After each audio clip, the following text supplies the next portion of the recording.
Hey guys, and before we get to the show, just want to let you know, brand new podcast called The Andy Carlson Show. Original, I know. Sports and other stuff coming at you 5 days a week, part of the Cold Omaha Podcast Network. So, get up the show.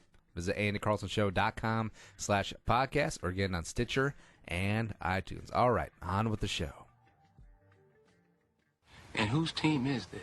Is this your team, or is this your daddy's team? Thanks for listening to the Dad Mode Podcast, common sense parenting in a politically correct world. Here's your host, Andy Carlson.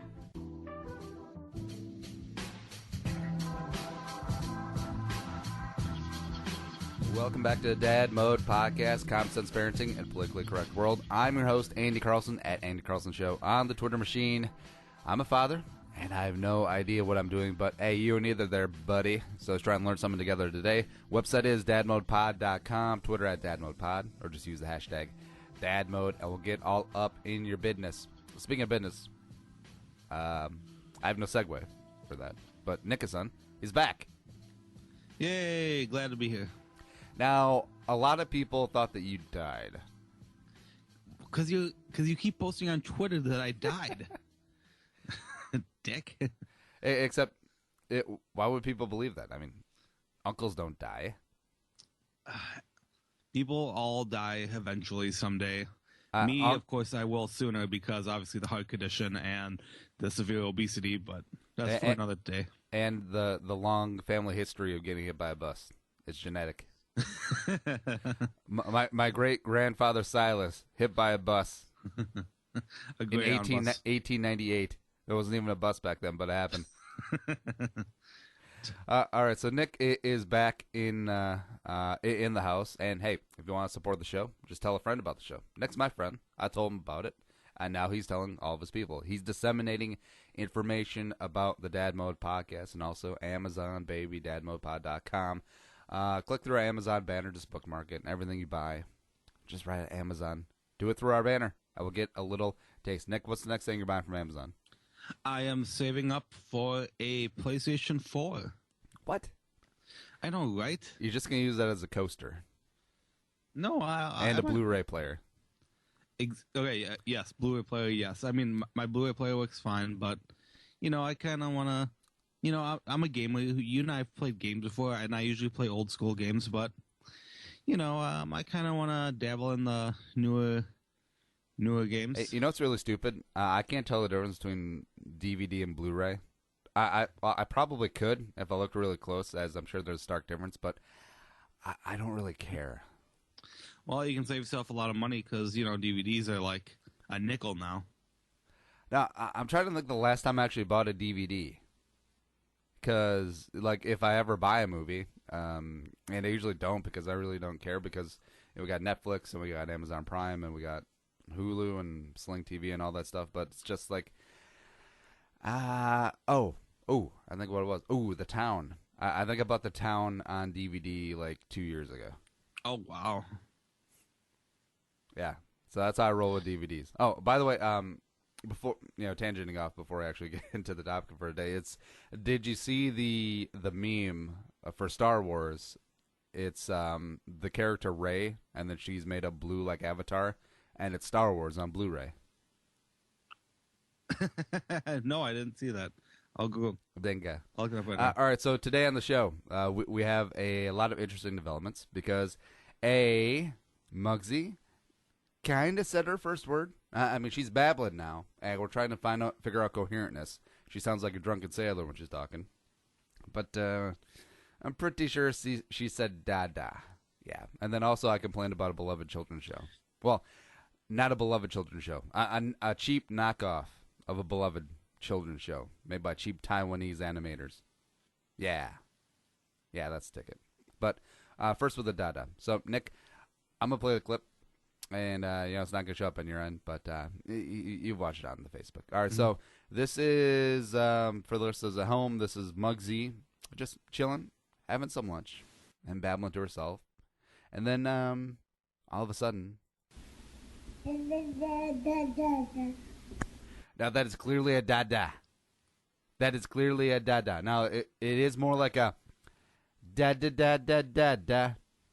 But it's close, right? I saw the clip. Yeah, I might actually give that one to you. Yeah, I think she's at that. I think she's I think that can be her first word there. Well, see, the thing is that the night before, there was a clear Dada when we're sitting and watching TV, and then all of a sudden it's just like Dada, and it was so awesome. I jumped up like we had just won the pennant, and it was great. I may have even shed a tear because it had been a long time because I was trying to get her to just say Dada, Dada, damn it, come on, Dada one time. That's incredible. Touching feeling. I'm assuming there'll be a point though when she's gonna just do nothing but talk, and it's gonna be like, "Shut up."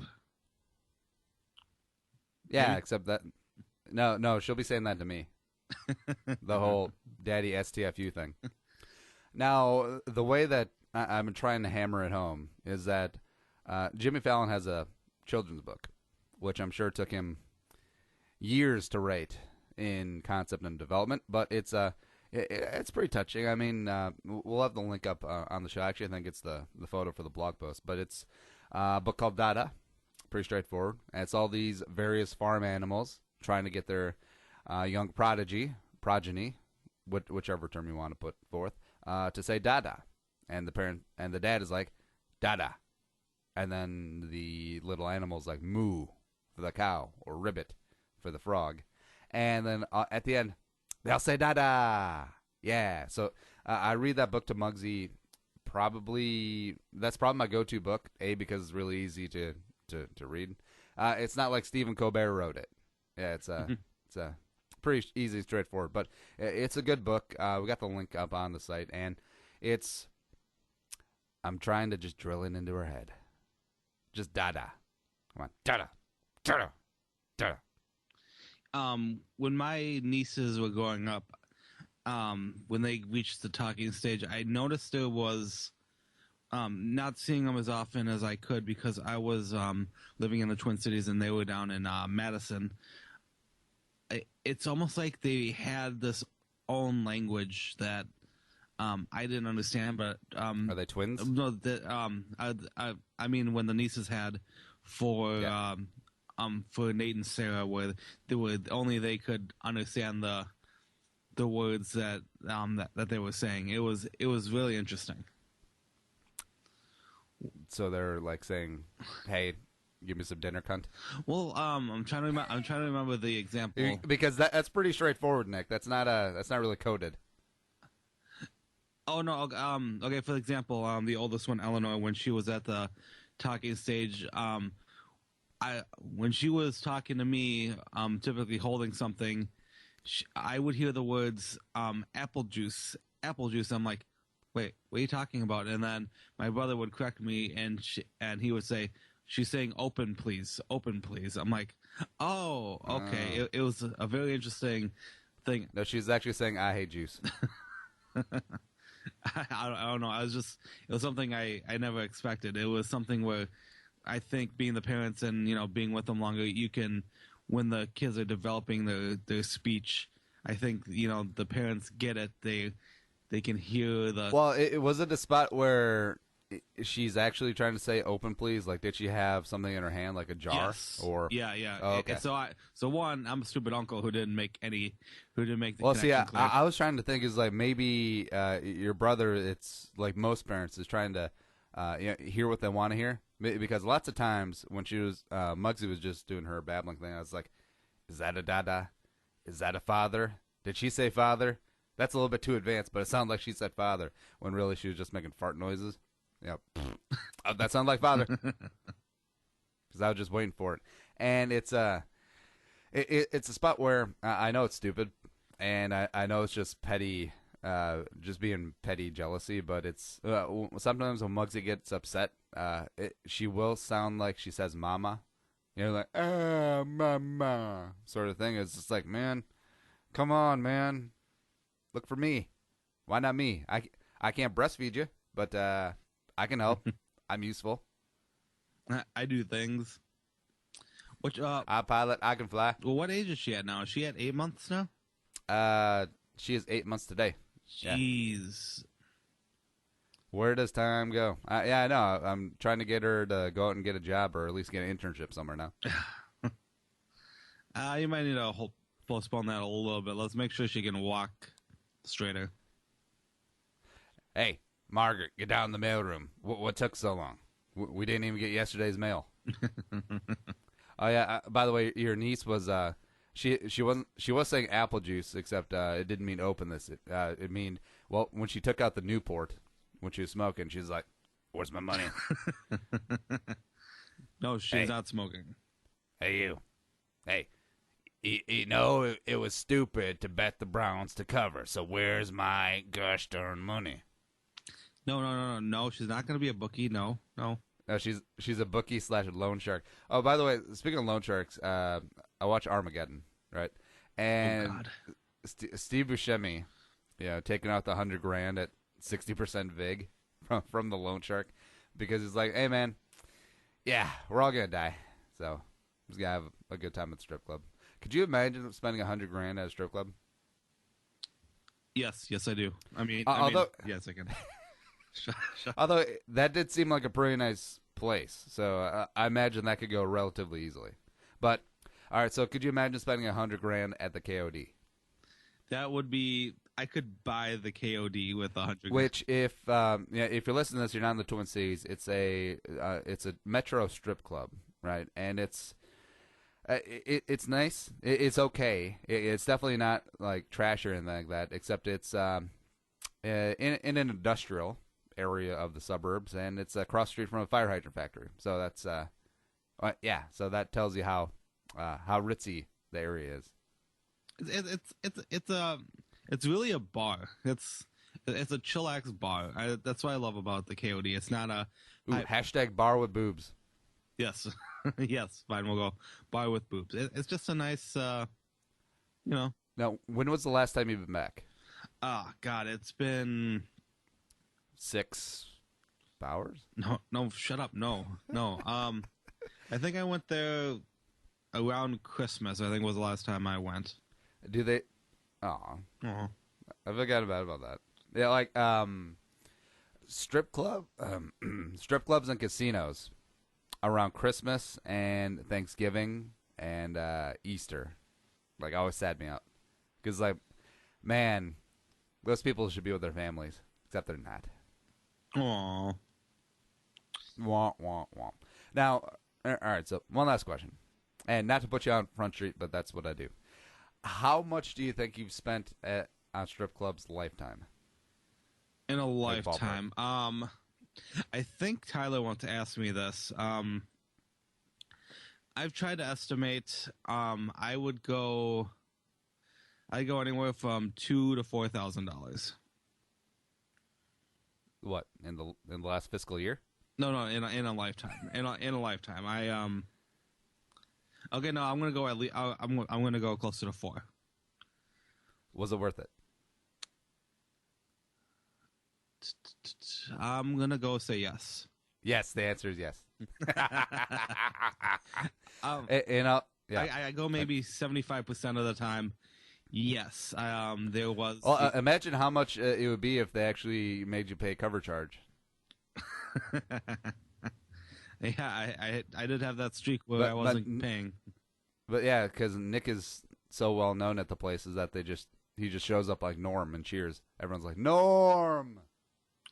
I have an unforgettable face. That's why I'm not allowed back in. Where everybody Victoria's knows Secrets your anymore. name. Dun, dun, dun. And they're trying to get you to came. Dun, dun, dun. Trying to get you. Oh my God. Segueing back to kids. Now, what was your what was your first word? Did that ever get relayed to you? No, it did not. I guess your first word was Rice. Rice. Soy sauce. I'm trying to think something more offensive. Probably not. My first word, well, at least over on this side, was nay. Nah. It's apparently nay is the Korean equivalent to mom. Aw. Which is kind of weird because how did I learn that word in an orphanage? Because there's no mothers there. I bet they use terms like... Also, with no mothers, there's no God. Nah, that's too far. But you gotta think, I was thinking about this the other day. Just like having some introspective moments. It's like, what are the odds of me being born in Busan, South Korea, which is the most southernmost city, second largest city in South Korea, getting to Seoul, ending up in an adoption agency, ending up over here, and then suddenly making the most beautiful child in the history of mankind? I would say 50-50. Either it happened or it didn't. Because the wife and I were talking. It's like, what would I be doing if I was still over in South Korea? Probably something with robots. You'd probably be working for what's out there? Korea? Is that Nokia or what cell phone agencies out there? Nokia is Swedish. I feel pretty much everything else. Samsung. I feel like Samsung might be the big one that's out there. Yeah, like Korean and Japanese. Everyone talks about Korea and Japan like they're two foreign countries. Well, they technically are, except they're basically like Minnesota and Wisconsin. Yeah. Because they both hate each other. Or, no, it's Korean? Daewoo. You remember those cars? Oh. Like a Daewoo Lanos. It's like, hey man, this car is good because we also make stereos. Like actual like in-home stereos. We got the Daewoo. Yeah. Okay. I would have worked in marketing. It's like, you'll go woohoo with Daewoo. I've been pretty good. Super Bowl ad. All right, so that's my first words and whatnot. Now I had something to bitch about. All right. Okay. And so when I'm working from home, a lot of times is what I'll do during the day is that MUGSY, we'll have our playtime, we'll have our snacks and whatnot, but then we're also watching a lot of PBS, as a lot of parents do when they're hanging out with their kids during the day. If they're at home, turn on the PBS, and you don't want your kid to watch too much TV, but if they're gonna watch something, it's better than The Office, binge watching The Office, or Parks and Rec, something like that, where they actually learn something. Parks and Rec is I would argue the other. No, kidding. Aubrey Plaza. So on PBS, they have a bunch of great shows. It's a lot of stuff where it's very engaging. Like Margaret will stand right up next to the TV and just like absorb all this stuff, or maybe she's just attracted to the color like a moth, whatever. But there's a show called Daniel Tiger's Neighborhood, right? And it's a knockoff or a reinvention of Mr. Rogers, because obviously Fred Rogers is dead. R.I.P. Sweater Man. Did you watch Mr. Rogers' Neighborhood growing up? Oh, yeah. Yeah, I loved it. I think it was my favorite show because I loved when that old man just came in, put on a sweater. He was nice, probably offered you some candy, told you to get in the van, and all of a sudden you wake up and you're in Albuquerque. But, yeah, whatever. But I liked it when they went on the train into, what was that called? Imaginationland, something like that. Yeah, it was actually my least favorite part of the show. Was I loved the introduction. I loved it when he went on trips and you learned something, like he visited like local neighborhood like businesses and stuff, and like you got to see like there were those clips where like he went and saw how something was built, and like they had a nice little video montage, and then it was the neighborhood kind of freaked me out. Well, kids, this is how I get my sex dungeon built. Oh my god! And, well, see, the thing is, like, now thinking back logically, and now that I'm a homeowner and thinking about like construction and composition, things like that. So he sent the stupid train in through the hole in the den, or like kitchen, like dining room area, right? And you got to think that tunnel went behind the kitchen. So where is Imaginationland? Is it in the back? Is it in the basement near the sex dungeon cellar? Where is it? Okay, wait. I'm on Wikipedia right now. The Neighborhood of Make Believe. That's what it's called. Now, is there soundproofing in there? I mean, can they hear King Friday scream? And also, what's the deal with the King's Castle next to train tracks? What is this, Mexico? That's Family my Guy. favorite joke. And all right, so it was the King's Castle. It was a tree, and there was something over on the right. There was another building there, another person. I forgot who lived there. Is that where Daniel Tiger lived? That right? No. Who lived in the tree? Now, was Daniel Tiger an original character on the show? Yes. Oh, he was. Yeah. I should probably do more research because I thought he was invented out of whole cloth. No, I think Daniel Tiger was one of the original characters in the neighborhood of Make Believe. Oh, well, that really changes things. But anyways, the new cartoon is it's now we got pictures up of Daniel Tiger. That thing looks like a wet sock. Yeah. No, Daniel Tiger's the old one. It's he looks like a very sad little sock puppet. He looks like he's like, honestly, if the caption was "Kill me now," I would believe it. And and this one he's wearing a watch for some reason. I'm reading all the characters right now. It's all right. Well, name a couple off. Okay. Obviously King Friday. Yep. Which the one I completely recognized as a kid. It is Fred Rogers. I think it's him doing like Fred Rogers' voice. It's nearly and something I didn't learn until lately was that Fred Rogers did nearly all the voices of the characters of Imaginationland, including Daniel Tiger. King Friday's wife was Queen Sarah. Queen Sarah Saturday is what this says. And they had a son, Prince Tuesday. Oh yeah, Prince Tuesday is in the clip that we're about to play. Yep. Yeah. I was wondering if that was him. So okay, so it looks like he was recycled. There was X the Owl. There was Henrietta. There's owls. Yeah. Oh, okay. There was Henrietta Pussycat. And no, I don't see. I think the bored suburban soccer moms probably wrote in is like, "How dare you say pussy cat on the air?" So she's probably gone. I don't remember a cat, although I don't watch it like too closely. And then the last character I remember was a Lady Elaine, Fairchild, which I thought Lady Elaine. And she is the Wikipedia pages. She was the antagonist of the storylines. Antagonist. That's Because because to create somewhat of a drama for this, for this neighborhood of make believe. I think if I remember correctly, Lady Elaine was always the one who like went against what everyone else wanted to do, and then like she would be the one who had to learn the lesson that you had to learn or something. All right, now we're gonna play a clip here. It's about a minute. Now this put me off. Now most of Daniel Tiger stuff is pretty harmless, and you get something out of it, like learning to share time with your parents when the new baby comes in. The baby's name is Marker, by the way. Little Tiger is cool. And we'll just play it for the listeners. This really pissed me off.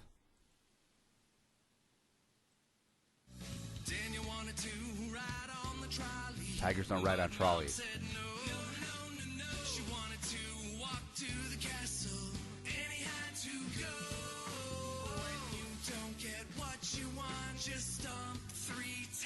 What kind of advice is that?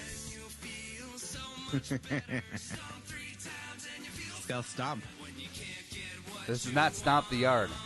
This is not a very underrated movie from 2003. You know, I just think it's PBS's. Don't talk over the clips. Oh, sorry. Come on, Nick. I know it's Hashtag pod. Oh, there's Prince Friday. No, Prince Wednesday.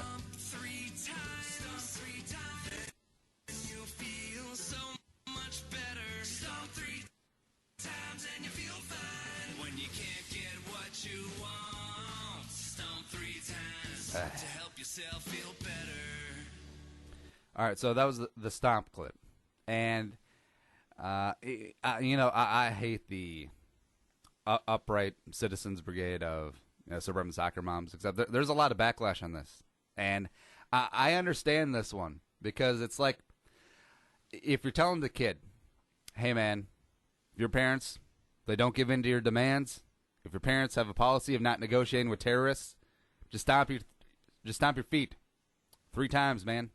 Except, there's the whole thing. Now, I believe originally it was probably well-intentioned, where it's like, hey, kids, if you suddenly don't get what you want, instead of throwing a tantrum, just stomp your feet. Except, it never puts in the caveat of then saying, hey, kids, once you stop your feet, shut up.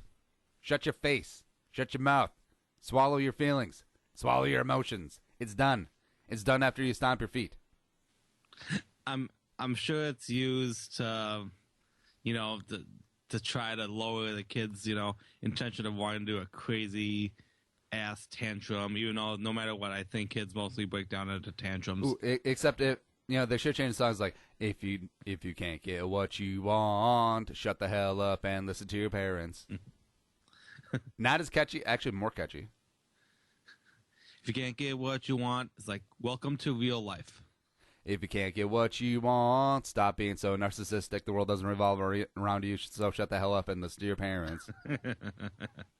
No, it's like from the show, not from the clip, but from the actual show, they were in the grocery store, right? Daniel and his dad, and they were shopping from the list, and Daniel wanted some cookies, and he was like, "Hey, old man, hey you, I want some cookies," and the dad's like, "Cookies aren't on the list, Daniel. So we're not going to get the cookies." And Daniel's like, "I'm so mad right now." And then the dad actually encouraged him to stomp his feet. Trace. Times. Why? Why wasn't the dad just like, hey, we're getting the list. I'm the adult here.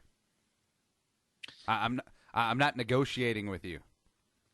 I'm very surprised that he just, all right, you're right. We don't have cookies on the list. There should have been, brought about, before they made the list. So he should have known. So I blame the parents on that one. Well, now, is this a spot where they don't allow cookies in the house? Like they're a gluten-free household, or they don't allow kids any sweets? Because Daniel's going to develop some really weird, like, body issues and relationship with food. Like, Daniel will be 16, and, he bought 3 bags of cookies covertly, and they just shotgunned them in the parking lot. Right into the vein. Come on. Dan's going to be 400 pounds by the time he graduates high school. Dad would be like, what happened? And then get Cookies. No cookies. Hey, stomp your feet 3 times. I can't because I lost one to diabetes. And by the way, how come it's 3 times? They're promoting kids to have an uneven balance of stomping the feet. So, 50 years down the line, they're going to have arthritis in the right foot because that's their lead foot. And they're like, oh, doctor will be like, what happened? Well, I stomped twice as much as on my right side as I did on my left when I was angry, when I didn't get my way, which continued on to adulthood.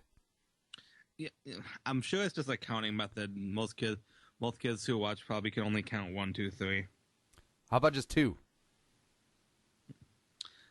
Yeah, it's... Clap your hands twice. Clap.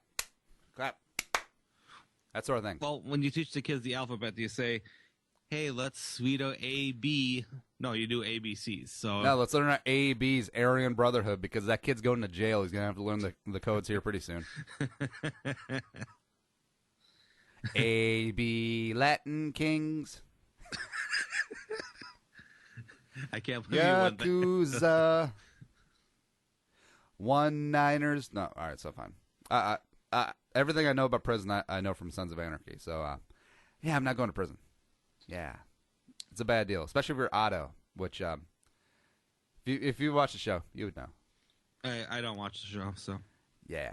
So, I don't know what we gleaned from today, but I basically just wanted to bitch about Daniel Tiger. I don't know. Obviously, my obviously problem with this is it is a ripoff, of Mr. Rogers' Neighborhood. Do they even play reruns of Mr. Rogers' Neighborhood on PBS anymore?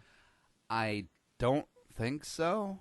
I think probably on somewhere in Hulu or Amazon they have like the originals, which PBS is always hard up for money, as they're publicly funded or whatever funded, and they're always asking for donations. Why not license out the old episodes? old episodes of Sesame Street, old episodes of Mr. Rogers' Neighborhood, old episodes of other shows. Why don't they just do that? Put them on Netflix or Hulu. License them out. Get some coin for just content you got laying around.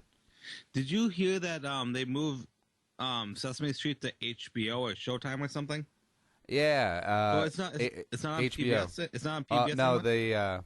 they just air them on HBO, and then a couple weeks later, those episodes will show up on Sesame Street.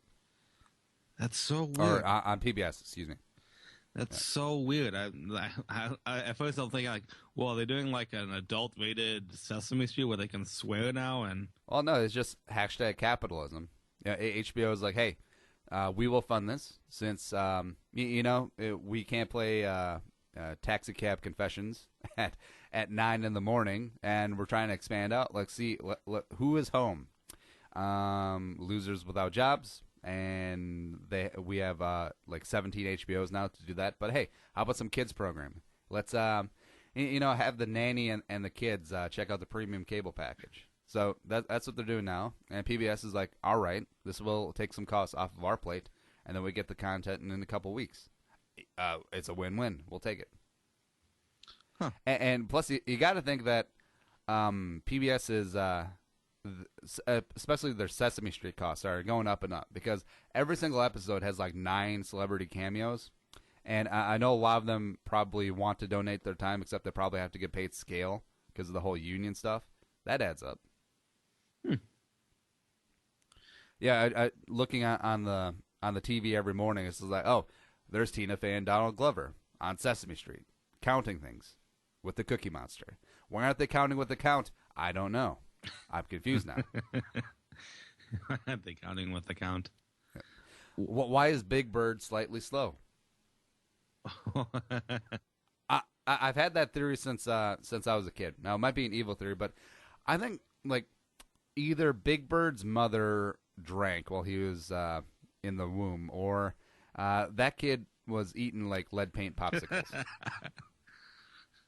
Drinking lead water from Flint, Michigan. Too soon? Yeah, that was too soon. I'm sorry, all our Flint, Michigan Too soon. listeners. What is your favorite PBS show before we take off? Nova. For MUGSY? Oh, no. Downton Abbey. Which is a great show, which MUGSY could watch. Nightline. No. Super Y is good, or Little Einsteins. Okay. Although those little Einstein kids are so damn smug. They're flying around without supervision in their stupid spaceship. And they're like, hey, I know Bach. I'm better than you. La, la, la, la, la, la, la, la. And don't tell me that those 4 stupid kids aren't farting in the trombones. Because you know that ginger kid likes to get weird. I gotta catch up on all my PBS shows. I'm missing out. Well, the nice thing is that there's a PBS app on the Roku box, and then there's also they're streaming on Netflix and Hulu a lot of the shows. So you just put that thing on, and you're ready to go. And I actually learn something every time I watch like Little Einsteins. That's good. I think that's the most important part of any of these PBS shows, and kids watching them early in the morning, before getting ready for daycare or school, how a lot of parents have it. Now, let's see here. Ooh. So, of course, Little Einstein, it's like every show nowadays that has to have a diverse cast. Otherwise, parents, suburban soccer moms will write in angry letters. So it's got a redhead named Leo, a redheaded white kid named Leo, a black kid named Quincy, I believe, and Annie is Leo's little blonde-haired sister. And then there's June, who's Asian, except she's not so Asian enough to think, and she doesn't have a ethnic-sounding name, so the Latinos can be like, hey, she's Mexican. Yeah, I see what they did there. You know who's not represented? White, non-ginger males. They need to write in. How come there is no brown-haired white gentleman with a chiseled jaw? We are underrepresented. And what is what they would say. What's his name going to be? Aiden, Jaden, Caden? Aiden, Jaden, Caden. I don't know, Mike. Mike. Oh, ooh. I was thinking about this the other day. What's just a good name for a dude that doesn't get used a lot? What's missing in our lexicon, Nick? A Steve. I don't think we have a Steve in our lives. Oh, yeah, that's true. Just a good old Steve. Steve-O. Oh. Steve-O. Steve-O. Duh. Yep. I don't know what we accomplished today, except I say that after every episode. I think we accomplished a lot. I think we talked a lot about my strip club habits and PBS shows, I think. Strip club, PBS, first words, Yeah, everything. I think it was... Mr. Rogers has a sex dungeon. He does not. Except where is it? Is it in the land of make-believe? I don't know. Or land of magical imagination? You know, that's what he calls it. The rumor was he was like a sniper in like World War II. It's crazy if you look up stuff. Yeah. Really? He was Barry Pepper? Saving Private Ryan? I still have to see that. Yeah. What? I haven't seen that. Get it on Amazon. Click through Dad Mode Pod and everything like that. Nick, what's coming up from you? I'm trying to create my own podcast. The Dadacast, yeah. The Nickason podcast. I got a fake Twitter account and Facebook page kind of set up. I want to talk, general pop culture stuff. Follow, current trending news and try to get in depth with that type of fun stuff and just entertaining things. You want to talk Gen Pop? So again, with the prison talk. Nick, if you went to jail, you'd have to join a gang. Except I don't know which gang you would join. I don't think there's a big Filipino gang presence in the prison system. There is. It's called the Laundry Room. You would have to join half the Aryan Brotherhood. Yeah, I don't think they like my other half. Part time, like every other day, like Tuesdays and Thursdays. All right, the show's available on iTunes and also on Stitcher. Follow us on Twitter at DadMoPod, Nick at Nickason, one word, or me at Andy Carlson Show. Very straightforward. Very easy to do. Website is dadmodepod.com. But for Nickason, I'm Andy Carlson saying be a man, be a father, and go Dad Mode. We'll talk to you next week. Think the episode you just heard is worth $1? Well, send it our way. Visit dadmodepod.com/support to find out how. Be a man, be a father. Go Dad Mode.